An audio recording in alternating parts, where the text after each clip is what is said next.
Hello student, स्वागत है आपका। तो आज हम करेंगे पार्ट टू। ठीक है, क्लास सेवेंथ का पार्ट टू करेंगे। चैप्टर नंबर फर्स्ट, चैप्टर का नाम है न्यूट्रिशन इन प्लांट्स।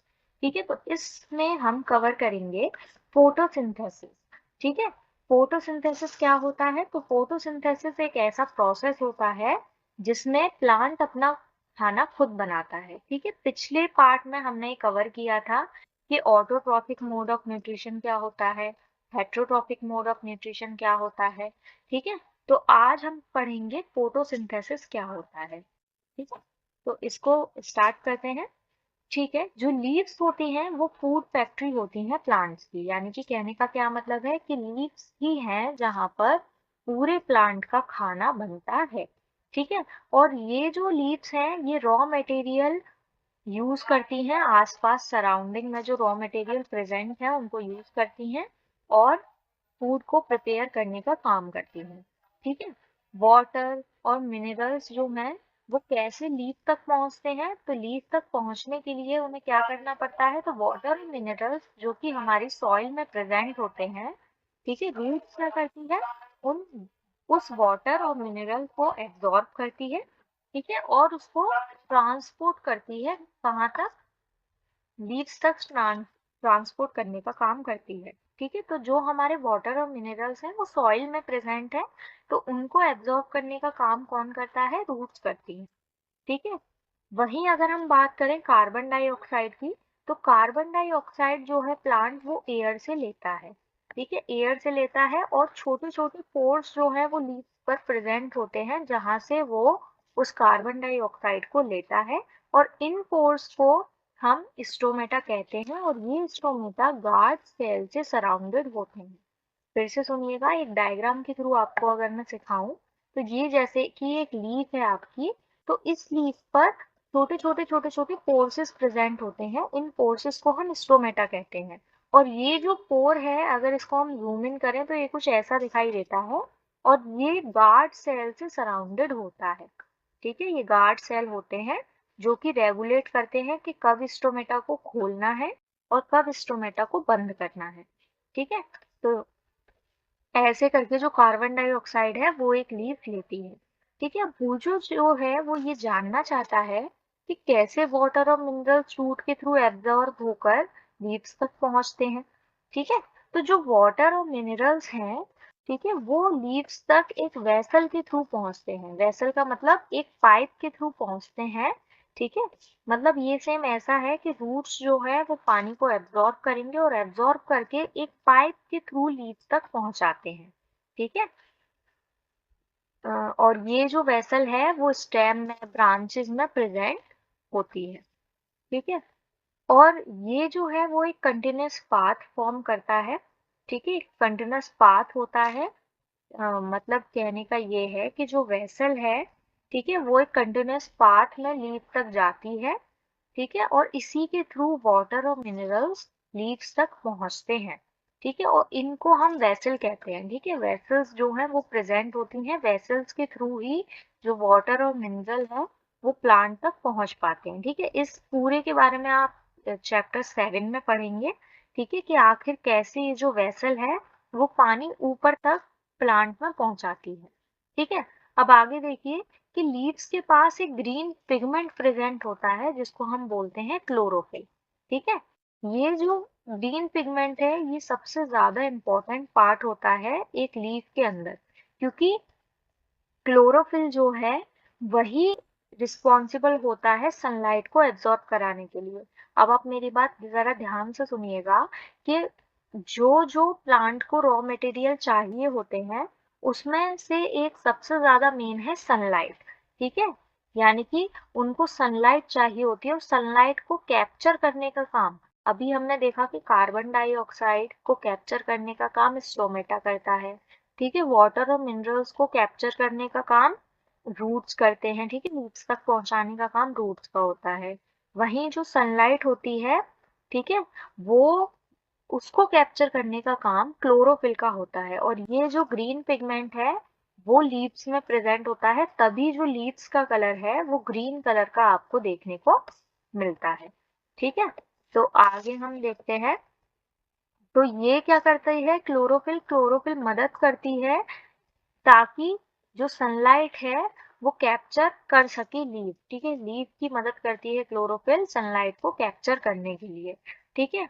और ये जो एनर्जी है, ये एनर्जी फूड को बनाने में, हमने पढ़ा था कि हमारी बॉडी में बहुत इंपॉर्टेंट रोल होता है एनर्जी का, ऐसी प्लांट्स में भी बहुत इंपॉर्टेंट रोल होता है एनर्जी का, ठीक है। और ये एनर्जी प्लांट्स को सनलाइट देती है, ठीक है। और ये एनर्जी ही फूड को प्रिपेयर कराने में मदद करती है। और फूड को कैसे प्रिपेयर कराती है, ये दो चीजों से प्रिपेयर कराती है, जो कि है कार्बन डाइऑक्साइड, वाटर, और इसमें एक और चीज आती है, मिनरल्स। ओके, तो ये जो फूड का सिंथेसिस है, ठीक है, फूड जो ये बनता है, ये सनलाइट की प्रेजेंस में ही हो पाता है, ठीक है। विदाउट सनलाइट कोई भी प्लांट अपना खाना नहीं बना सकता, ठीक है।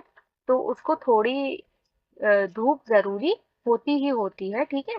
तो यहाँ पर ये जो प्रोसेस है, इसको फोटोसिंथेसिस इसी वजह से कहा जाता है क्योंकि ये सनलाइट की प्रेजेंस में होता है, ठीक है। विदाउट सनलाइट जो प्लांट है वो अपने फूड को प्रिपेयर नहीं कर सकता है, ठीक है।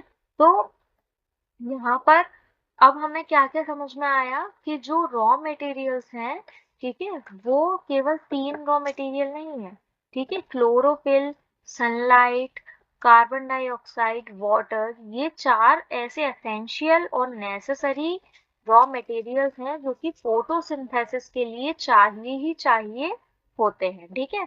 और ये एक टाइप का यूनिक प्रोसेस है जो अर्थ पर हमें देखने को मिलता है, ठीक है। जो सोलर एनर्जी लीव्स कैप्चर करती है और प्लांट में स्टोर करती है, ठीक है, वो सोलर एनर्जी फूड की फॉर्म में हमें देखने को मिलती है, ठीक है। सोलर एनर्जी को कैप्चर करने के बाद ही फूड प्रिपेयर हुआ, तो हम ऐसा कह सकते हैं कि जो सोलर एनर्जी है उसको कैप्चर किया लीव्स ने और वो स्टोर हो गई प्लांट में in the form of food, ठीक।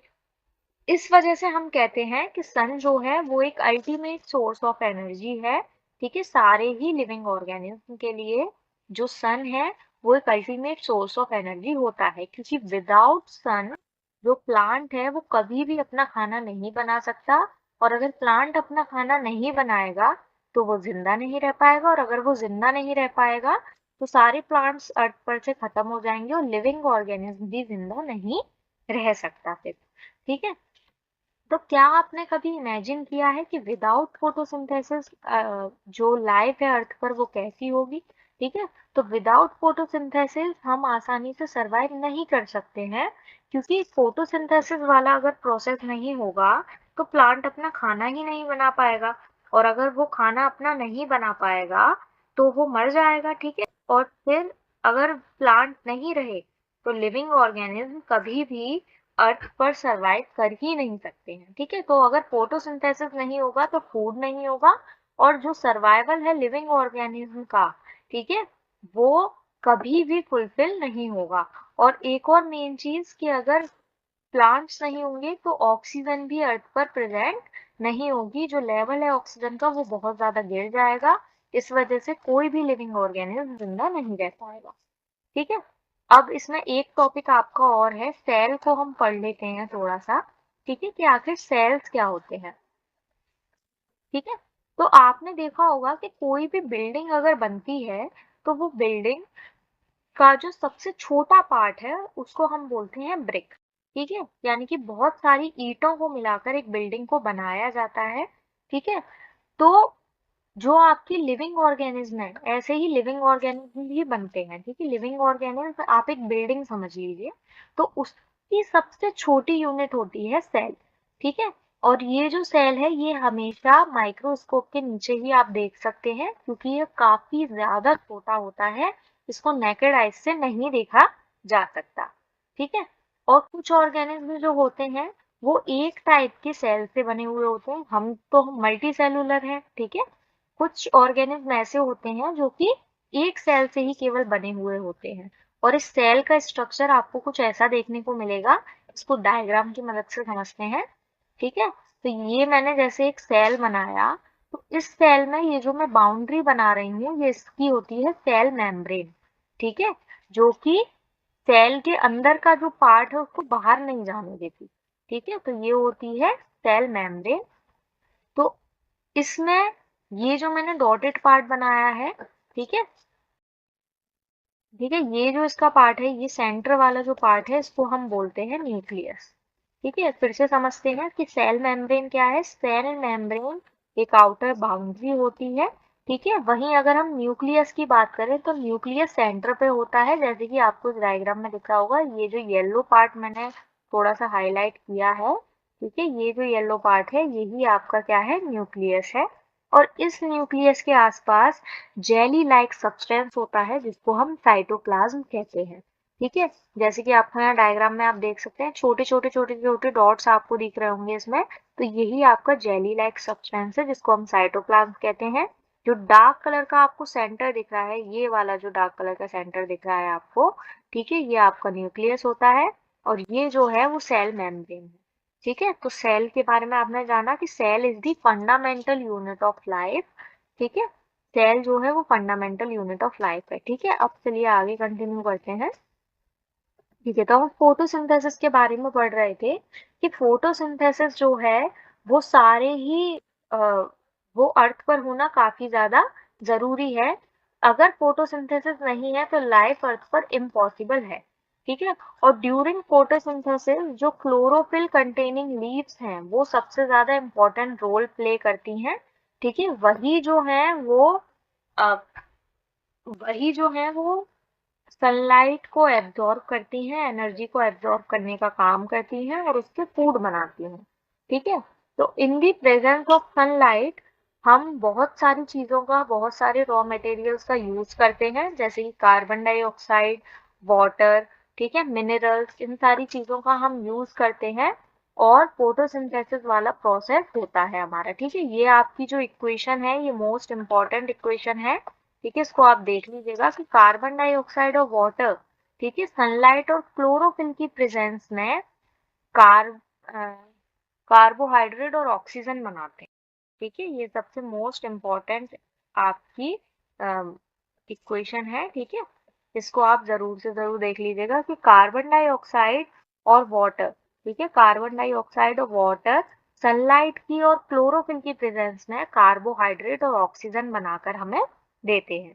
इस प्रोसेस में जो ऑक्सीजन है वो रिलीज होती है। ठीक है, फूड अपना खाना बनाता है।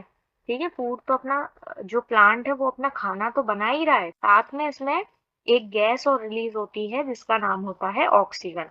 ठीक है, और ये जो ऑक्सीजन है वो कहीं ना कहीं बहुत ज्यादा इम्पोर्टेंट है ह्यूमंस के सर्वाइवल के लिए।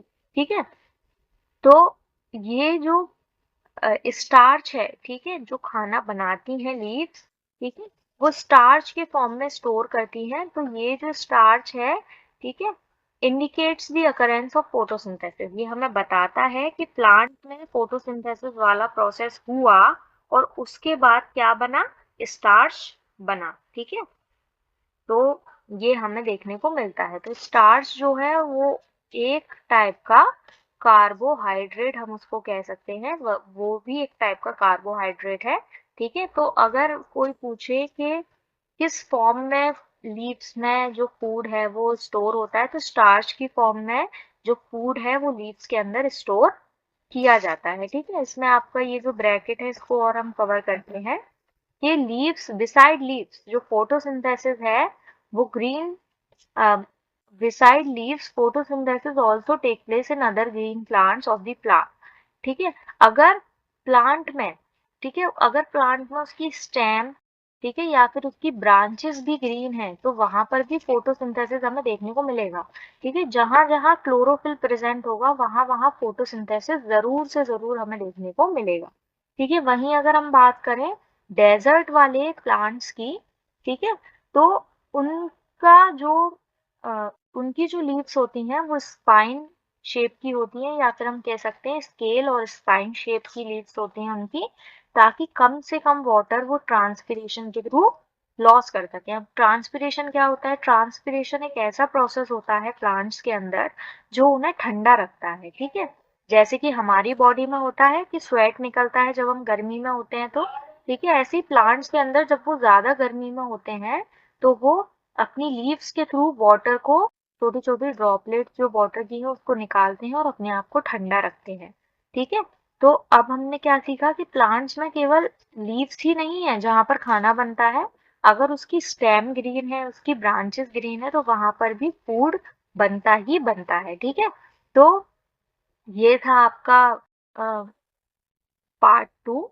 ठीक है, इसमें आपका एक और चीज देख लेते हैं कि भूजो जो है उसने ऑब्जर्व किया कि कुछ प्लांट ऐसे थे जो कि ग्रीन कलर के नहीं थे, डीप रेड कलर के थे, वायलेट कलर के थे, ब्राउन कलर के थे। ठीक है, तो भूजो ये जानना चाहता था कि इन प्लांट्स में भी फोटोसिंथेसिस हो पाता है, इनकी लीव्स में भी फोटोसिंथेसिस हो पाता है क्योंकि ये डीप रेड वायलेट कलर के हैं। ठीक है, तो इसको हम एक्टिविटी 1.1 में करेंगे, जो हम पार्ट 3 में कवर करेंगे। पार्ट 2 के लिए इतना ही। अगर आपको वीडियो पसंद आई हो तो इसको लाइक एंड सब्सक्राइब करें और ज़्यादा से ज़्यादा शेयर करें। ठीक है, बाकी हम पार्ट 3 में कवर करेंगे। Thank you so much.